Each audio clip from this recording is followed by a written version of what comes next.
Welcome to the Alcohol Minimalist Podcast. I'm your host, Molly Watts.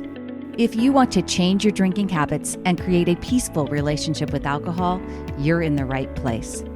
This podcast explores the strategies I use to overcome a lifetime of family alcohol abuse, more than 30 years of anxiety and worry about my own drinking, and what felt like an unbreakable daily drinking habit. Becoming an alcohol minimalist means removing excess alcohol from your life so it doesn't remove you from life. It means being able to take alcohol or leave it without feeling deprived. It means to live peacefully, being able to enjoy a glass of wine without feeling guilty and without needing to finish the bottle. With science on our side, we'll shatter your past patterns and eliminate your excuses. Changing your relationship with alcohol is possible. I'm here to help you do it. Let's start now. Well, hello and welcome, or welcome back to the Alcohol Minimalist Podcast. With me, your host, Molly Watts, coming to you from, I'm going to say it's an undulating Oregon right now. An undulating Oregon. We're up and down, kind of in a slow rhythmic pattern. We had some of the most gorgeous, record-breaking high temperature days this last week. I know that seems odd because I know many of you on the East Coast are experiencing some record lows, but we had 60-degree days, beautiful sunshine. We're back to rainy, dreary, very rainy and dreary today, but I've seen on the horizon and we're back into some nice high 50s again in the middle of the week. So we're going to say it's undulating around here. How are you? Welcome and welcome back. I hope your February is off to a good start. I hope you watched the Super Bowl. I hope you did it in an alcohol minimalist kind of way. If you're listening to this in real time, this episode is dropping on Monday, February 9th. And last week on February 4th, it was World Cancer Day. And that kind of reminded me, and actually I read an article that was probably timed with that sparked a renewed interest or a reminder for me about alcohol and cancer. And it's a topic that isn't a new conversation for me. If you've been listening for a while, you know that I return to this topic, or at least the topic of science and alcohol, periodically, because the science, not because the science really changes dramatically, but because our understanding continues to deepen and we want to take time and look at things carefully. One of the reasons this topic continues to matter to me is because something that I was surprised to learn from this article was that most adults don't actually know that alcohol is a carcinogen. And that Time magazine article pointed out that while nearly 90% of Americans recognize tobacco as a cancer risk, and a similar number understand the risk of radiation or sunshine, fewer than half of adults realize that alcohol increases cancer risk at all. And that gap in awareness matters, not because people are doing something wrong, but because informed choice requires information. And I am all about making informed choices. Alcohol and cancer is one of those areas where nuance matters, where sound bites and headlines don't tell the full story. And people deserve context, which is what I hope to do, that supports calm, informed decision-making, not fear, not shame-based, and not all or nothing thinking. So today's episode is a part of that continuum, not a reaction.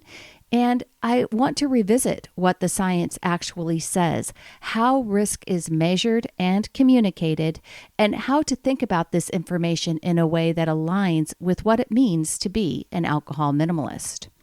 This episode isn't about telling you what to do. It's about helping you understand risk well enough to decide for yourself, clearly, calmly, and without distortion. Because really, truly, that's what I am here to do. I don't ignore science, and I don't want to outsource my thinking either. So I hope I can help you do the same. So let's start with what the science is very clear on. Alcohol is classified as a Group 1 carcinogen. That designation comes from the same international research bodies that classify substances like tobacco and asbestos. Not because the risks are identical, but because there is convincing evidence that alcohol increases cancer risk. And this is where that awareness gap becomes important. As the Time article explains, alcohol doesn't feel like a carcinogen to most people. It's legal, it's socially normalized, and often framed as harmless or even sometimes in the past healthy in small amounts. So, unlike smoking, which has decades of explicit public health messaging behind it, alcohol has largely escaped that level of clarity. According to the CDC, alcohol is known to increase the risk of 7 types of cancer: cancers of the mouth, the throat, the larynx, the esophagus, liver, colon and rectum, and breast cancer. For women, breast cancer is the most common alcohol-related cancer. So, how does alcohol increase cancer risk? I'm going to talk more about all of this. I want you to be clear. I am acknowledging and making sure you hear me that alcohol is known to increase the risk, but we're going to talk about what that actually means here as we go on. So stay with me. Hey, just a quick break to talk with you for a minute about Sunnyside. You hear me talk about it on the show often, and it really is my number one recommendation for a mindful drinking app. People use this tool in my groups, in my classes, and they tell me all the time how much they really appreciate the fact that Sunnyside is a very positive reinforcement. And what I mean by that is that when you track your drinks, and let's just say you planned for 1 drink and you ended up having 2. If you're honest and you track that second drink, you're not going to get a message that shames you in any way or reprimands you. You're actually going to get positive reinforcement for tracking a drink that you didn't plan on, and some ideas and some suggestions for maybe going and grabbing a snack or getting some water. Sunnyside is like having a coach in your pocket, and I love that. You can try it for a 15-day free trial. Go to www.sunnyside.co/Molly to get started today.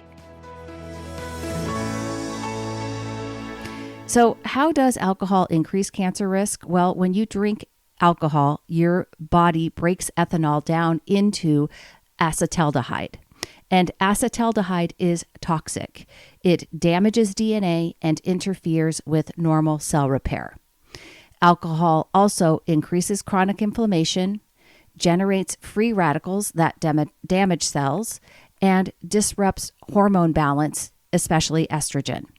It also interferes with nutrition absorption, including folate and B vitamins.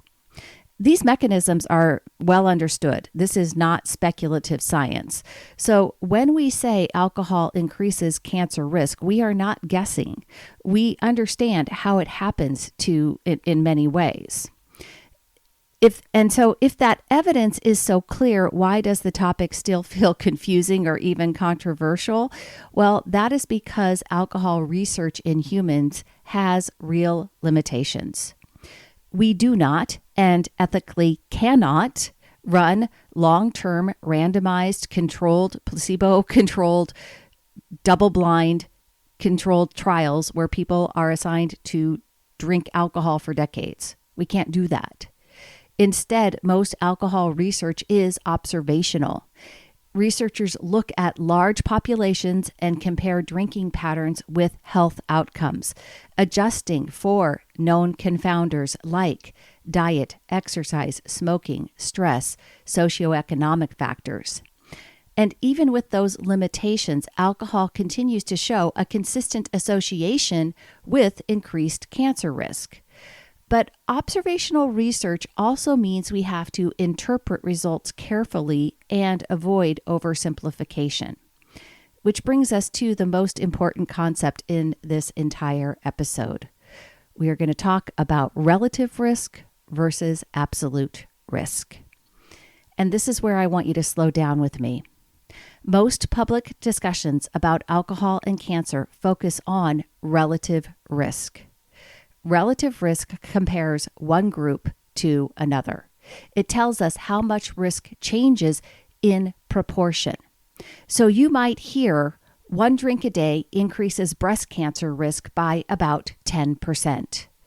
Or you might hear 1 drink a day increases mouth cancer risk by about 40%. And that sounds alarming until we talk about absolute risk. Absolute risk tells us the actual likelihood of something happening over a lifetime. For breast cancer, the average woman's lifetime risk is about 13%. A 10% relative increase raises that to about 14.3%. For mouth cancer, lifetime risk is about 1 in 1,000.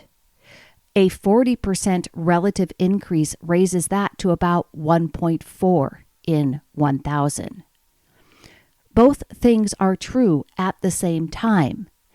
Alcohol increases cancer risk, and the absolute risk for many cancers remains relatively low. And understanding this distinction is essential. Fear-based interpretation doesn't help anyone make better decisions, but clarity does. You've probably heard many experts say there is no safe level of alcohol when it comes to cancer, and I want to talk about what that really means.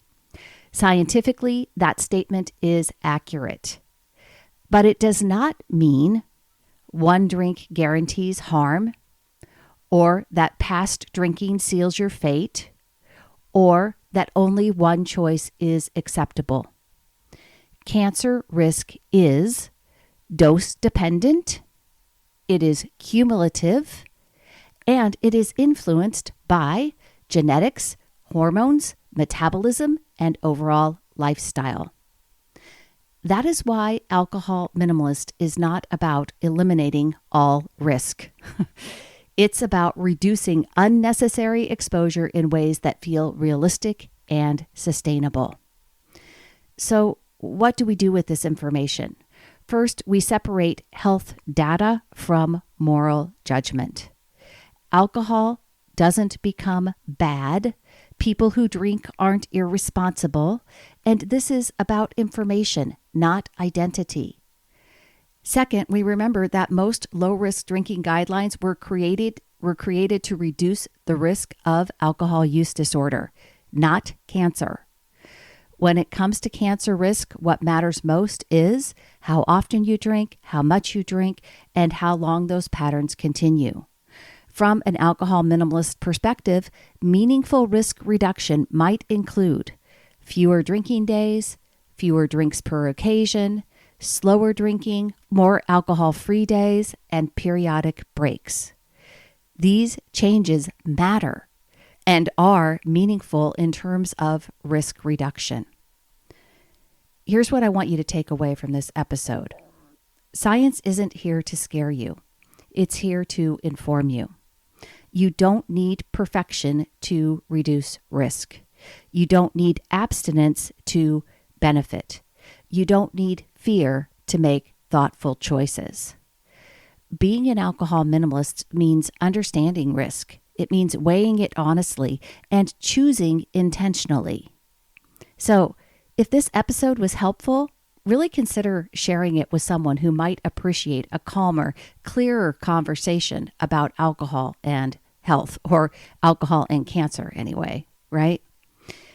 As always, choose peace, my friends, and I will see you on Thursday.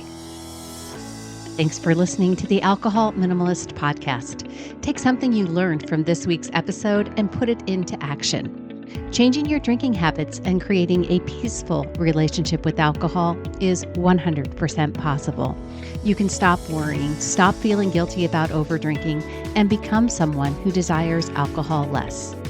I work with people in 2 different ways, and you can learn about them over at my website, go to www.mollywatts.com/work with me, or reach out to me directly. Shoot me an email, molly@mollywatts.com. We'll jump on a call and decide what might work best for you. This podcast is really just the beginning of our conversation. Let's keep it going. If there's one thing I know, it's that change is way easier when you stop trying to do it alone.